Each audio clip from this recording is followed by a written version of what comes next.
오늘 주신 하나님의 말씀은 신약성경 고린도후서 8장 16절에서 24절까지 말씀입니다.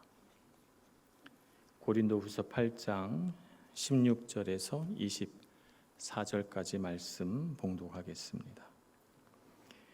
너희를 위하여 같은 간절함을 디도의 마음에도 주시는 하나님께 감사하노니 그가 권함을 받고 더욱 간절함으로 자원하여 너희에게 나아갔고 또 그와 함께 그 형제를 보내었으니 이 사람은 복음으로서 모든 교회에서 칭찬을 받는 자요 이뿐 아니라 그는 동일한 주의 영광과 우리의 원을 나타내기 위하여 여러 교회의 택함을 받아 우리가 맡은 은혜의 일로 우리와 동행하는 자라.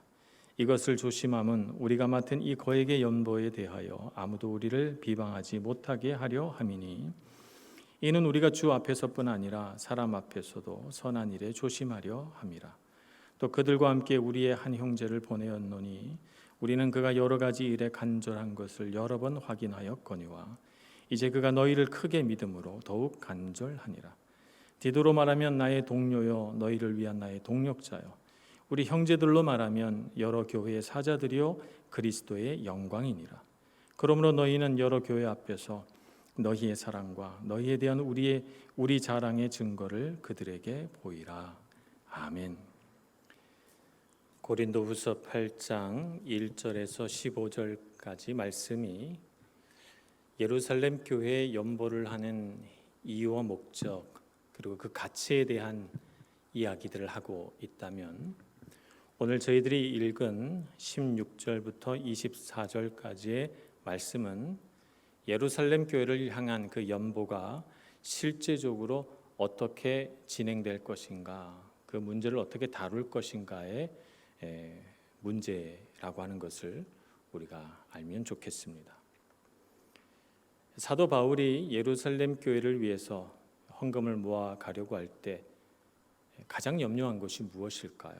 오늘 20절, 21절 말씀을 보면 사람들 앞에서 비방받을까 이것을 가장 조심하고 두려워하고 있습니다. 그래서 20절 말씀에 보면 이 거액의 연보에 대하여 아무도 우리를 비방하지 못하게 하려 함이니 라고 말씀하고 21절에 보면 우리가 주 앞에서뿐 아니라 사람 앞에서도 선한 일에 조심하려 함이라 라고 말씀하고 있어서 이 연보를 다루는 일에 있어서 실제적으로 그가 매우 조심하고 이 선한 일들이 혹시라도 비방거리가 될까 염려하고 있다는 것을 알 수가 있습니다.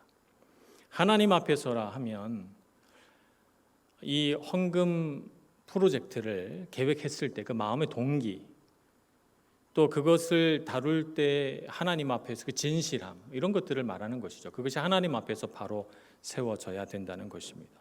또 사람 앞에서라 하는 것은 이렇게 선한 동기로 시작하였다 하더라도 그것이 사람들 앞에서 선하게 여겨지지 않으면 무슨 소용이 있겠습니까? 하나님 앞에서 선하다면 사람 앞에서도 선하게 나타나야 되지 않겠는가? 그래서 혹시라도 오해를 받거나 혹은 비방거리가 되지 않도록 하기 위해서 그가 조심하고 있는 것입니다. 그가 조심해야 할 것은 두 가지입니다. 하나는 이 거액의 연보를 안전하게 운반해서 예루살렘 교회까지 가져가는 것, 이것이 첫 번째고, 두 번째 그가 조심하려고 하는 것은 투명한 회계 절차죠. 그래서 이 거액의 연보가 누군가가 함부로 유용했다든지 혹은 이 거액의 연보에 대하여 이런저런 나쁜 소문이 들리게 되면 이 헌금을 모아준 모든 성도들의 진실된 마음이 다 무너지는 것이고 이 헌금 프로젝트를 계획한 사도 바울의 선한 마음도 안타깝게도 수포로 돌아가는 것 아니겠습니까? 그래서 사사로이 연보를 사용한다라고 하는 이런 좋지 못한 얘기가 들리지 않도록 하기 위해서 투명한 회계 절차를 거쳐야 한다는 것이죠. 그래서 고린도 교회의 연보를 거두러 가기 위해서 사도 바울이 결정한 것은 혼자 보내서는 안 되겠다는 거예요. 세 사람을 보내야 되겠다. 그래서 오늘 세 사람이 등장합니다. 한 사람이 이름은 디도, 또 한 사람은 18절에 등장하는 그 형제라고 하는 한 사람이고 또 한 사람은 22절에 등장하는 한 형제라고 하는 또 한 사람입니다. 이름을 밝히지 않은 두 사람, 형제라고만 부르는 이 두 사람은 히브리 사람은 아니고 그리스 사람, 마케도냐 지역의 마케도냐인이라고 여겨집니다.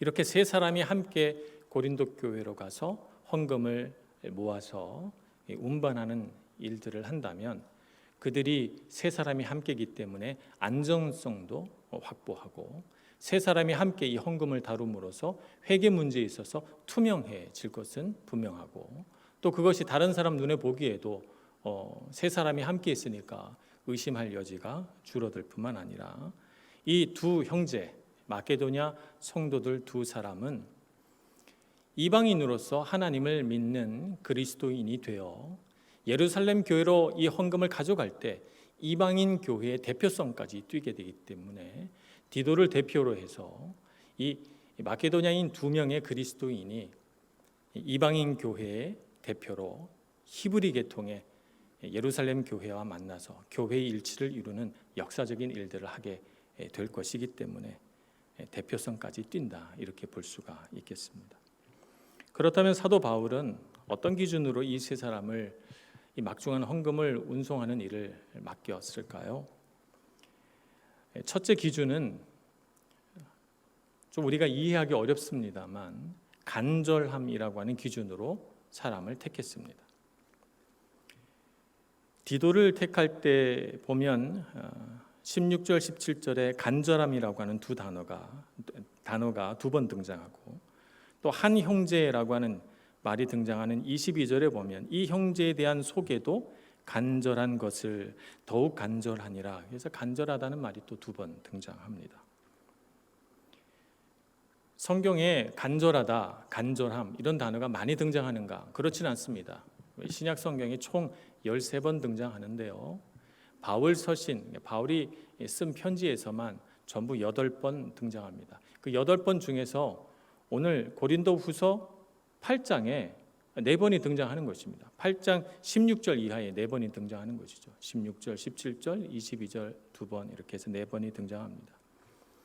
우리 지난주 읽었던 사도행전 8장 1절에서 15절까지 한다면 거기에 또 7절, 8절에 간절함이라고 하는 단어가 또 2번 등장하기 때문에 바울 서신에서 8번밖에 등장하지 않는 간절함이라고 하는 단어가 8장에만 무려 6번 등장하니까 이 장에 있어서 매우 특징적인 단어라고 할 만합니다.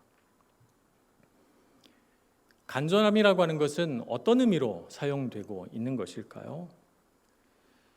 교회가 세워지긴 했지만 교회 안팎에서 크고 작은 여러 가지 사건들이 벌어졌습니다.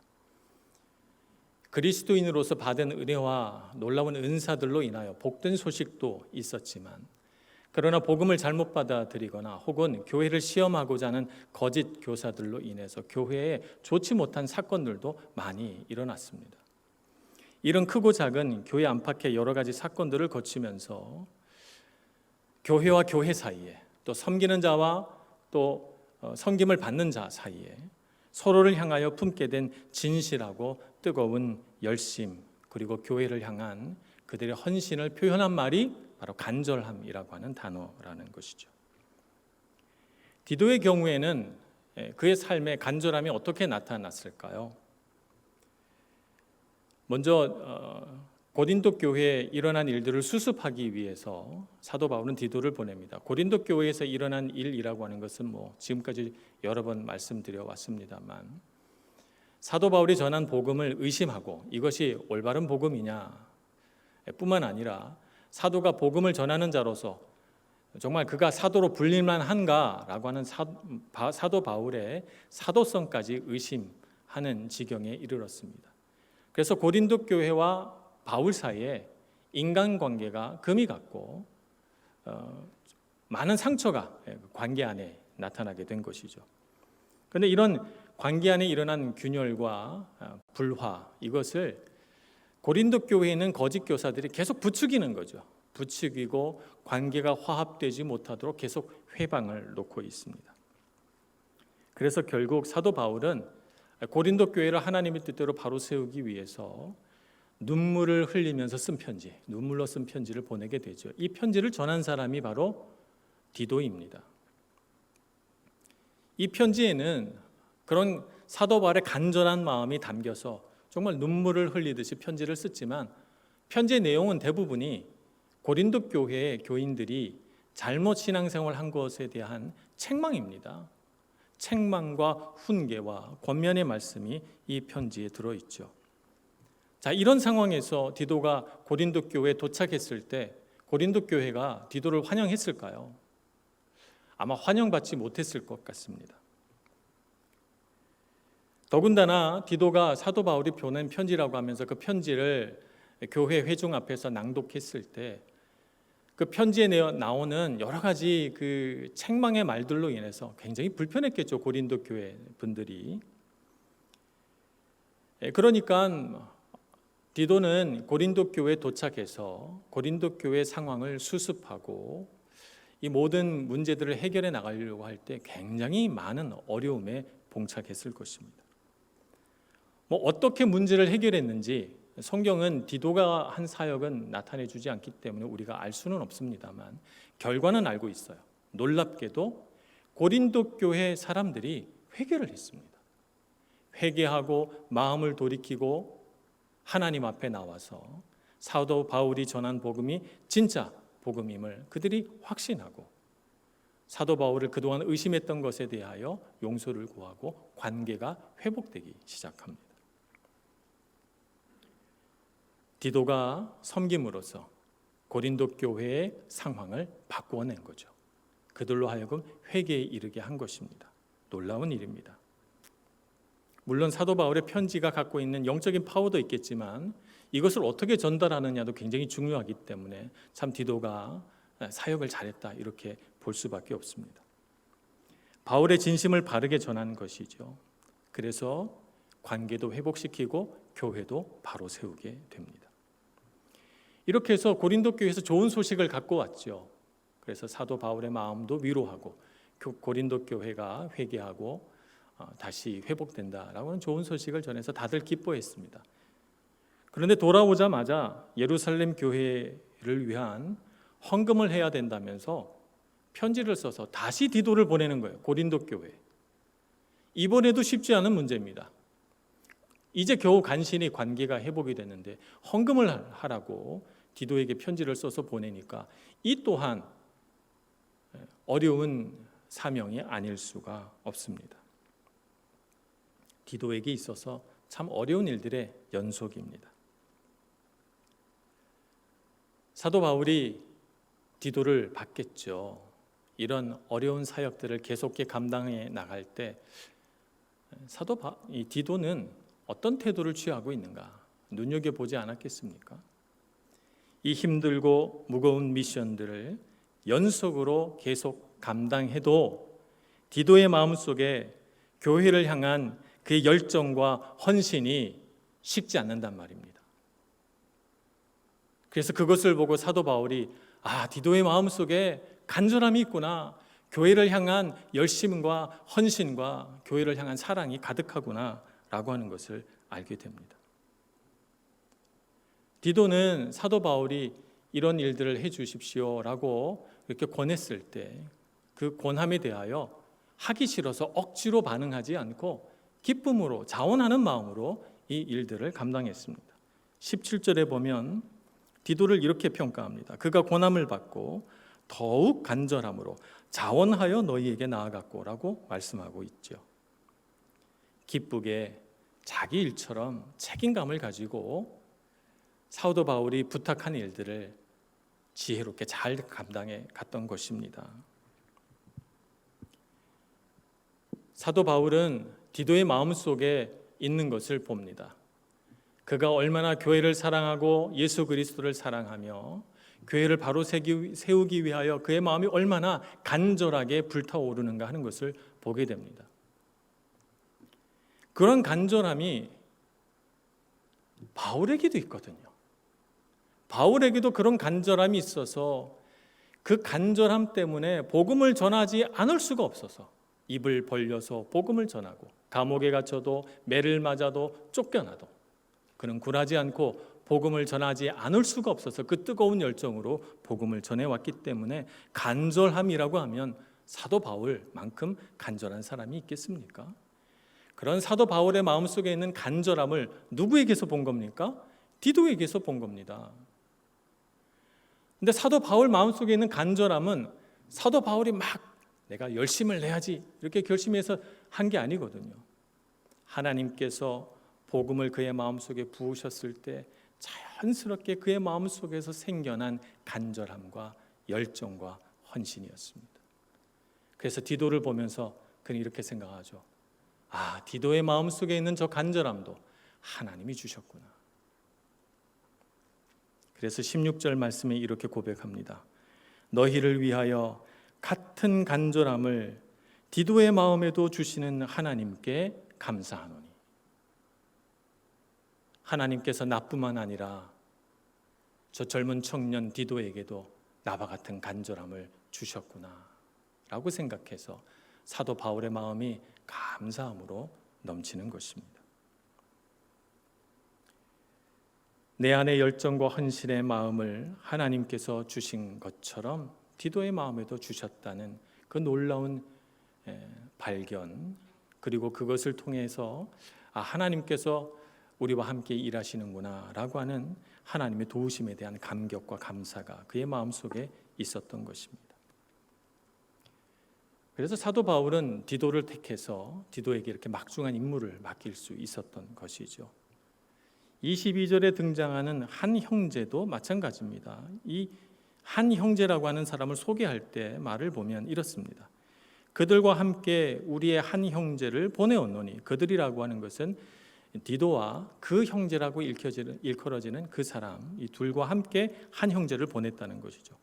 우리는 그가 여러 가지 일에 간절한 것을 여러 번 확인하였거니와 이런저런 사역들을 맡겨봤더니 그가 디도와 똑같은 그런 간절함, 말하자면 복음에 대한 열정과 헌신을 가지고 힘을 다해 섬기는 것을 여러 번 확인하였다는 거예요.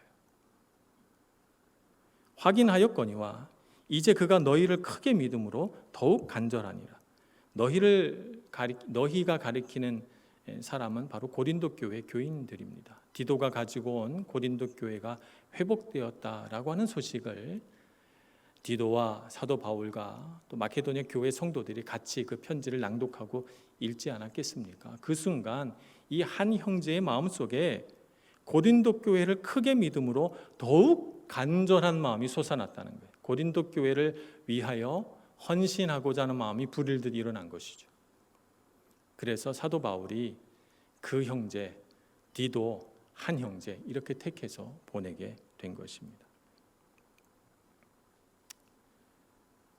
우리 마음속에 이런 간절함이 필요한 때입니다. 우리가 신앙생활하면서 참 우리 신앙생활이 너무 밋밋하고 무미건조하고 형식적이고 판에 박은 것 같은 그런 신앙생활은 아닐까 뒤돌아볼 필요가 있습니다. 우리는 정말 하나님 앞에서 간절한 마음을 가지고 예배하는가? 우리는 정말 하나님 앞에서 간절한 마음으로 기도하고 있는가? 정말 우리가 찬양할 때 우리 마음속에 간절함을 가지고 하나님을 찬양하고 있는가 뒤돌아보고 그 옛날 복음을 전했던 위대한 사도들과 형제들이 가졌던 그 간절함을 오늘 우리도 회복해야 되겠습니다. 한 사람이 빠졌는데요. 그 형제라고 일컬어지는 18절에 등장하는 그 형제, 이 사람은 어떤 사람인가? 18절 말씀을 보겠습니다.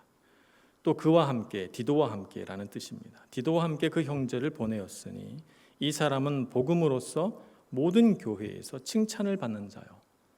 이 사람을 어떻게 소개하는가 하면 복음으로써 모든 교회에서 칭찬을 받는 사람이라는 것이죠. 일단 이 사람은 모든 교회에 잘 알려진 사람입니다. 어떻게 알려졌습니까? 복음으로써 본이 되는 사람으로 칭찬받을 만한 사람으로 알려져 있다 이 말입니다. 복음으로써 모든 교회에 칭찬을 받는다라고 하는 것이 어떤 것일까요? 복음을 잘 받아들여서 삶이 변화된 사람을 말하는 것입니다. 복음을 받아들이기 이전의 삶과 복음을 받아들이고 난 후의 삶이 완전히 변화된 삶. 그래서 저 사람이 예수를 믿더니 이렇게 변했다고 라고 사람들이 말할 수 있는 그런 사람이죠. 그래서 복음이 그의 삶 가운데 능력을 발휘해서 그의 인격이 변화되고 그의 말과 행동이 변화되고 정말 예수를 닮아가는 그의 삶의 모습들을 볼 수 있게 되는 것이죠. 그래서 복음 때문에 그 사람의 삶이 달라졌으므로 복음으로서 모든 교회에서 칭찬을 받는 거죠. 또 복음의 내용을 잘 알고 성경 말씀을 날마다 묵상해서 깨달은 것을 가르치고 전하는 일에 탁월한 사람입니다. 그래서 복음으로서 모든 교회에서 칭찬을 받을 만한 사람으로 여겨지는 것이죠. 이 사람이 어디를 가든지 사람들이 모여와서 복음에 대한 당신의 강론을 듣고 싶습니다. 이렇게 말하는 것이죠. 그래서 풀어서 말씀해 주고 또 가르칠 것은 가르치고 대화할 것은 대화하면서 많은 사람들에게 복음의 올바른 내용들을 전해주는 사람. 그래서 이 사람과 이야기하면 항상 즐겁고 배울 것이 많다고 여겨지는 바로 그런 사람입니다. 또 이 사람을 소개할 때 19절에 이렇게 말합니다. 이뿐 아니라 그는 동일한 주의 영광과 우리의 원을 나타내기 위하여 여러 교회의 택함을 받아 우리가 맡은 은혜의 일로 우리와 동행하는 자라. 우리가 맡은 은혜의 일이라고 하는 것은 예루살렘 교회의 연보를 모아 갖다 주는 그 일이죠. 그 일을 위해서 어떻게 됐다는 거예요? 여러 교회의 택함을 받아서 그 일을 하기로 정해졌다는 것입니다. 그러니까 이 사람은 연보를 모아서 운반하는 일에 마케도냐 지역 교회들이 연합해서 우리의 대표로 이 사람을 보냅시다라고 결정한 사람이라는 것이죠. 그렇게 선택된 사람입니다. 이방인 교회와 유대인 교회가 연합되어서 민족도 다르고 언어도 다른 이 두 교회가 그리스도 예수의 복음 아래에서 하나 됐다는 것을 선포할 수 있는 그 증거가 되는 인물이 바로 이 사람입니다. 온 세상에 복음을 전파하는 사명을 받들어 이방 땅에도 복음이 전해져서 그곳에 교회가 세워졌다는 반가운 소식을 전할 사람. 그래서 그들이 우리와 다른 사람이 아니라 한 형제임을 드러내기 위해서 예루살렘 교회의 그 곤고함을 위로하기 위하여 헌금을 모아서 가져오는 바로 그 사람, 바로 이 사람을 말하는 것입니다. 그러한 막중한 일에 마케도냐 성도들의 대표자로 이 사람이 임명받고 선택되었다라고 하는 것이죠. 그러니 이 사람이 얼마나 본이 되는 사람입니까? 아마 책임감도 강할 것이고 성실할 것이고 겸손할 것입니다. 신앙 인격이 참 잘 갖춰진 사람이라고 보여집니다. 이렇게 보니까 디도나 그 형제라고 일컬어지는 사람이나 또 한 형제라고 일컬어지는 사람이나 다 신뢰할 만하고 교회의 신망이 두터운 사람들입니다. 근데 여기서 한 가지 의문이 생깁니다. 왜 디도의 이름만 나오고 나머지 마케도냐 사람 두 사람은 그 형제, 한 형제 이렇게 말하는 것일까요? 사도 바울은 사람의 이름을 말하는 데 있어서 뭔가 좀 꺼리는 부분이 있는 사람인가요? 그렇지 않습니다. 사도 바울의 서신서들을 보면 이 서신서 제일 마지막에 누구에게 안부 인사 전해달라 그러면서 쭉 이름이 나오잖아요. 그죠? 어느 서신서마다 안부 인사 전해달라고 사람이 이름 열고 하는 거 조금도 주저함이 없으신 분이 사도 바울이에요. 사람 이름 나타내는 거, 적는 거 어렵지 않은 분인데 왜 굳이 여기에 이름을 쓰지 않은 걸까요? 몇 번을 읽어봐도 의도적으로 이름을 쓰지 않은 것으로 보여집니다. 이름을 쓰지 않은 이유는 첫째는 디도가 가서 고린도 교회에 직접 이 두 사람을 소개하면서 이분이 바로 누굽니다. 이분이 바로 누굽니다. 이렇게 직접 이름을 소개하라고 디도에게 권한을 준 것일 수도 있고, 다른 한편으로는 이 일은 안부 인사와는 다르기 때문에 마케도냐 지역의 대표자로 두 사람이 선택되고 헌신하겠다고 다짐해서 이렇게 간 사람들이기 때문에 이름을 여기에 쓰는 순간 저 사람이 마케도냐 지역의 대표자래, 라고 하는 의도치 않은 사람이 영광받는 일이 벌어진다는 것이죠. 이 모든 사역, 예루살렘의 헌금을 모아 갖다 주는 사역은 교회가 하나 되게 하고 그 일로 인하여 주님의 영광이 드러나게 해야 할 일인데 뜻하지 않게 사람이 주목받게 되는 일이 벌어질까 염려한 것입니다. 사람이 영광받는 것은 사도 바울의 관심사가 아니었기 때문에 공연히 그러한 일들로 하나님의 영광을 가리는 일이 없기 위하여 그는 사람의 이름이 영광받지 않도록 의도적으로 이름을 빼버렸습니다. 그러면 사도 바울이 이 두 사람이 헌신하고 사역하는 일에 대하여 이 두 사람을 좀 낮게 여기는가? 말하자면 이 사람들이 하는 일이 그렇게 중요한 일은 아니야 라고 가치를 평가절하하고 있는가? 그렇지 않습니다. 이름을 쓰지만 않았을 뿐 이 형제들이 일하는 것을 매우 높게 말합니다. 23절을 보겠습니다. 디도로 말하면 나의 동료요 너희를 위한 나의 동력자요. 우리 형제들로 말하면 그 형제와 한 형제 이 두 사람을 말하는 것입니다. 우리 형제들로 말하면 여러 교회의 사자들이요 그리스도의 영광이니라. 비록 이름을 밝히지는 않았으나 이름을 소개하지는 않았으나 아니 이것보다 더 큰 영광이 어디 있습니까? 교회의 사자요 그리스도의 영광이라고 말하고 있지 않습니까?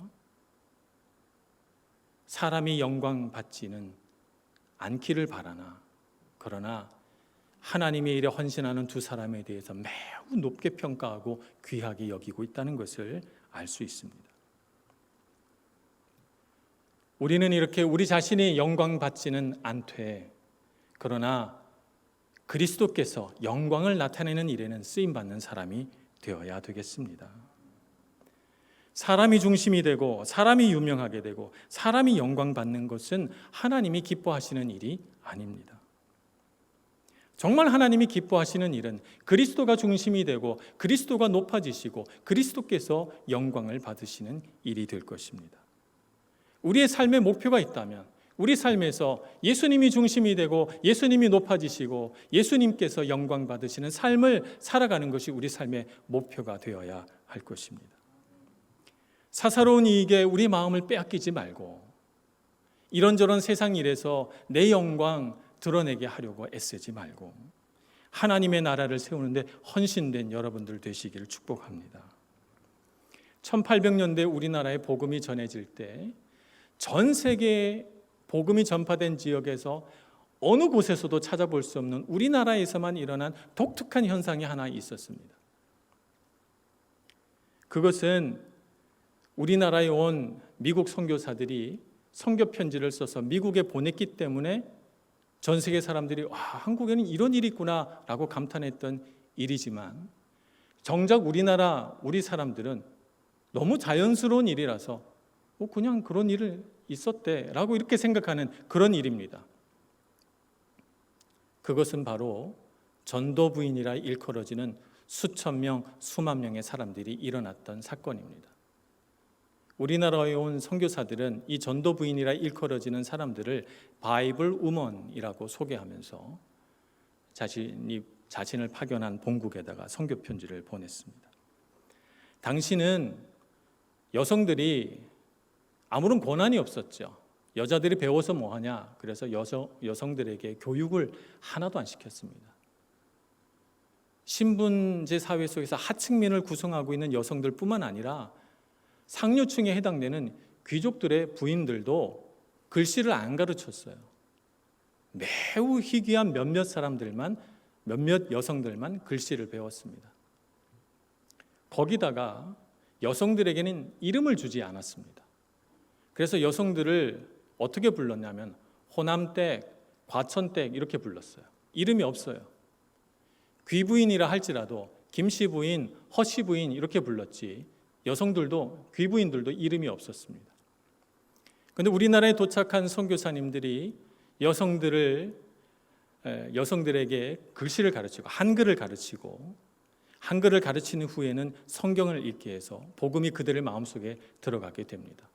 그리고 그들의 마음이 성령으로 인하여 감동이 돼서 세례를 받겠다고 했을 때 선교사들이 세례를 주면서 여성들에게 이름을 줍니다. 이름 없는 여성들에게 말입니다. 박에스더, 김세지, 전삼덕 이런 이름을 줍니다. 그래서 이 여성들이 복음의 열정이 불타올라서 이 여성들이 가가호호 다니면서 복음을 전하기 시작합니다. 어떤 전도 부인은 그가 복음을 영접한 이후에 죽는 날까지 2000여 호의 복음을 전했대요. 그래서 그가 복음을 전한 그 날수로 나눠 보니까 하루에 3가정 정도를 매일같이 죽을 때까지 방문했다는 것입니다. 어떤 전도 부인은 일평생 600명에게 전도를 해서 세례를 받게 했습니다. 어떤 분은 교회를 세우고 어떤 분은 저기 아무도 가지 않는 오직까지 가서 복음을 전하고 어떤 분은 학교를 세워서 여성들에게 글씨를 가르치고 어떤 분은 여성을 위한 전용 병원을 세워서 우리나라 최초의 여성 병원이 세워지고 그들이 수고하여 그들의 간절한 마음으로 이 땅에 하나님 나라를 세워감으로 놀라운 변혁이, 놀라운 변화가 우리나라에 일어났던 것입니다.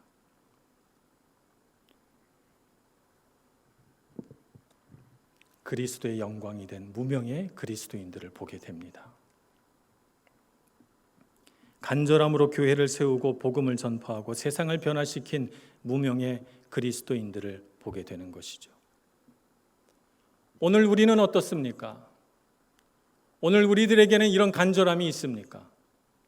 우리는 복음이 우리에게 가져다 준 놀라운 선물 앞에 가슴이 떨리고 눈물이 나고 감동이 되어서 복음을 전파하는 사람이 됩니까? 아니면 나 혼자 나만의 삶에 문제들을 끌어안고 씨름하면서 그렇게 나약한 그리스도인으로 살아가고 있습니까? 우리는 열정으로 불타올라서 여기 성경에 나와 있는 디도와 다른 두 형제들처럼 간절함으로 하나님 앞에 헌신하며 열정을 바치고 있습니까? 정말 하나님 나라를 간절히 소원하고 있습니까? 우리 자신을 뒤돌아보고 하나님께 구해야 되겠습니다. 하나님 우리에게 간절함을 주옵소서. 하나님 나라를 위한 간절함, 복음을 위한 그 뜨거운 열정을 우리에게 주옵소서. 기도하시는 여러분들이 되시기를 바랍니다. 그래서 우리가 예배할 때도 간절히 예배하고 기도할 때도 간절히 기도하고 찬양할 때도 뜨거운 심정으로 간절하게 찬양하는 여러분들 되시기를 바랍니다. 이전까지 살아온 그대로 신앙생활하지 말고 말입니다. 오늘 청년부 헌신 예배를 드립니다. 우리 교회는 참 젊은 교회입니다. 우리 교회 새신자들은 대부분 청년들이고 또 우리 교회에 많은 우리 집사님들이 연세는 드셨을지언정 마음은 다 청년이세요. 그래서 저는 감히 우리 교회를 청년교회다, 육신의 나이든 우리 마음의 나이든 청년교회다 이렇게 말할 수, 이렇게 소개합니다. 저는 다른 분들에게. 여러분 청년의 열정으로 신앙생활 하시길 부탁을 드립니다.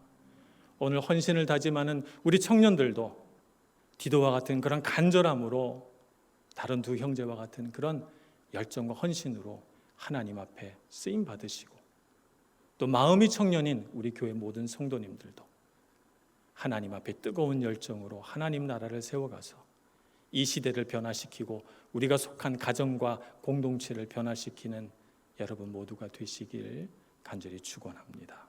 기도하겠습니다. 자비하신 하나님, 우리에게 복음의 능력을 베풀어 주시고 우리 마음속에 디도와 같은 간절함과 마케도니아 형제들과 같은 그런 헌신과 열정을 주셔서 감사합니다.